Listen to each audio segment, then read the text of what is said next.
Assalamualaikum warahmatullahi wabarakatuh. Saya Umi Ambarawati dari 6E Ilmu Komunikasi. Puji syukur atas kehadirat Allah yang telah memberikan rahmatnya kepada kita semua. Dengan kemurahannya kita masih bisa bernafas dalam kondisi sehat walafiat tak kurang satu apapun. Mahasiswa sebagai agen perubahan. Mungkin kata itu sering kita dengar di telinga kita sebagai seorang mahasiswa. Memang tidak dapat dipungkiri bahwasanya mahasiswa dituntut untuk memberi perubahan yang berarti untuk masyarakat sekitar. Sesuai dengan julukannya, Agent of Change, mahasiswa diminta untuk bersungguh-sungguh dalam menimba ilmu agar dapat diaplikasikan kepada masyarakat, bukan hanya mencari gelar yang kelak akan menempel pada nama kita saja, akan tetapi ada sepercik cahaya harapan di dalam gelar itu. Peran mahasiswa untuk memimpin adalah mengaplikasikan kepada diri sendiri untuk melakukan pencegahan terhadap wabah virus COVID-19. Setelah itu, keluarga sebagai unit membentuk diri, maka mahasiswa sebisa mungkin memberikan contoh kepada masyarakat, terutama kaum awam, untuk berusaha mentaati anjuran pemerintah, yaitu mematuhi protokol kesehatan. Mahasiswa sebagai agen perubahan tentunya memiliki peran vital dalam ikut berpartisipasi untuk mengatasi penyebaran COVID-19 di Indonesia. Apabila hanya berpatok kepada bantuan pemerintah, tentunya sangat tidak memungkinkan penyebaran COVID-19 akan teratasi, lebih-lebih dalam waktu dekat. Oleh karena itu, mahasiswa dapat berperan memulihkan keadaan dengan membantu pemerintah dalam mengatasi penyebaran COVID-19. Perkembangan kasus COVID-19 di Indonesia mencatatkan angka penambahan. Kemarin kasus COVID-19 bertambah meskipun mengalami penurunan.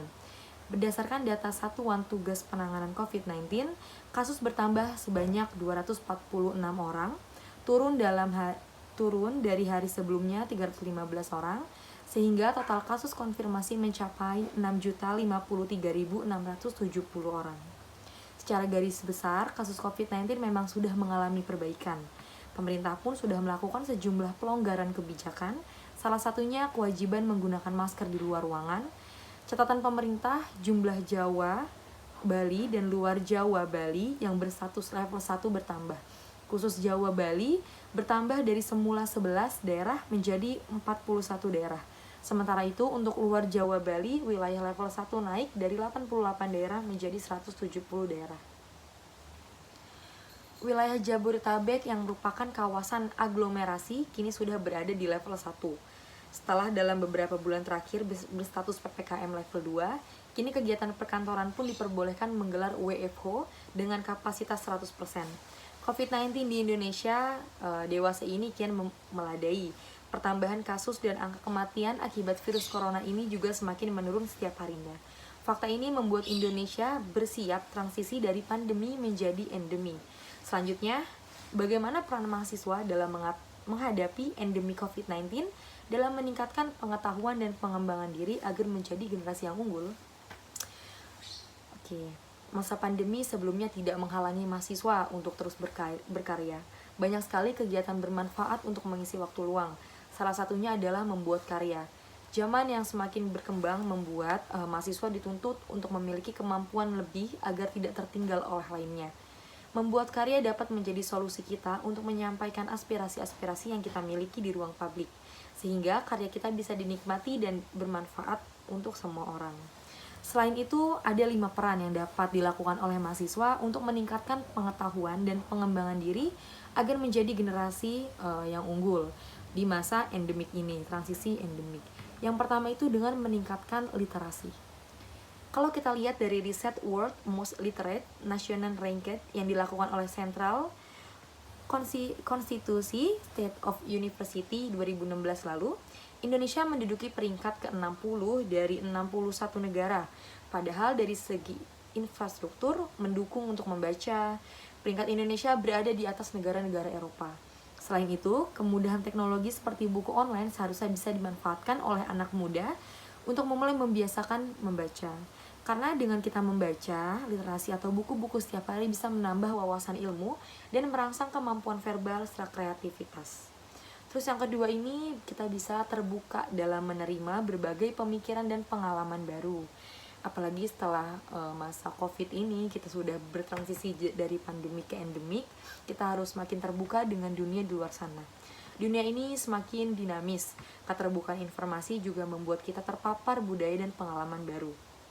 Kita bisa melatihnya dengan mengikuti kegiatan seminar atau workshop seperti kayak contohnya itu ada judulnya Kejar Mimpi Leaders Camp yang melatih diri untuk berpikir kreatif dan mengasah kepemimpinan kita. Kita juga dapat bergabung dengan organisasi maupun komunitas sosial yang membiasakan kita untuk menerima perbedaan. Terus selanjutnya ada berkontribusi memajukan Indonesia dengan relawan. Sekarang banyak banget nih local heroes, komunitas maupun organisasi non-profit yang sudah bergerak memberikan solusi bagi isu sosial di Indonesia. Mulai dari pendidikan, lingkungan, hingga kemanusiaan. Kita juga bisa ikut nih jadi relawan dalam kegiatan sosial yang ada di daerah kita dan sesuai dengan minat kita. Bisa jadi mulai dari mengajar anak-anak yang kurang mampu, menjadi pendamping untuk orang yang masalah kejiwaan, ataupun aksi sapu pantai gitu. Selanjutnya yang keempat itu kita bisa mendukung produk lokal Indonesia. Jadi cara lain untuk bisa mengembangkan pengetahuan untuk bisa menjadi generasi yang unggul adalah tentunya dengan membeli dan menggunakan produk lokal sebagai bentuk dukungan untuk usaha kecil menengah UMKM.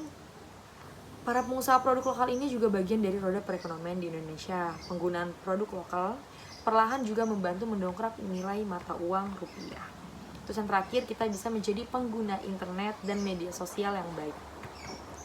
Kemudahan mengakses internet dan konten yang kita buat maupun terima kadang bisa berdampak positif dan juga negatif.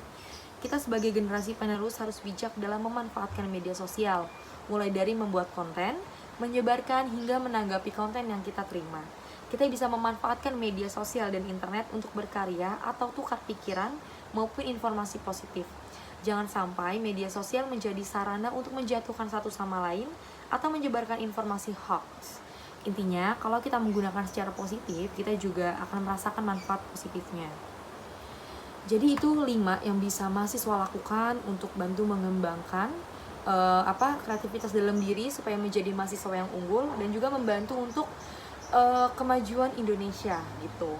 Mahasiswa ini sebagai aset negara memiliki pengetahuan serta keterampilan yang lebih, tentunya harus mampu menghadapi problematika yang ada di sekitar. Lebih dari itu, mahasiswa juga harus mampu menjadi garda terdepan dalam mengatasi virus COVID-19. Mahasiswa yang memiliki pengetahuan intelektual tentunya mempunyai gagasan dan inovasi yang menekankan laju pandemi. Seperti itu. Demikian beberapa hal yang bisa saya sampaikan pada kesempatan kali ini. Saya mohon maaf yang sebesar-besarnya apabila ada tutur kata maupun tindakan yang kurang berkenan. Dengan ini saya akhiri. Semoga menjadi manfaat untuk kita semua. Wassalamualaikum warahmatullahi wabarakatuh.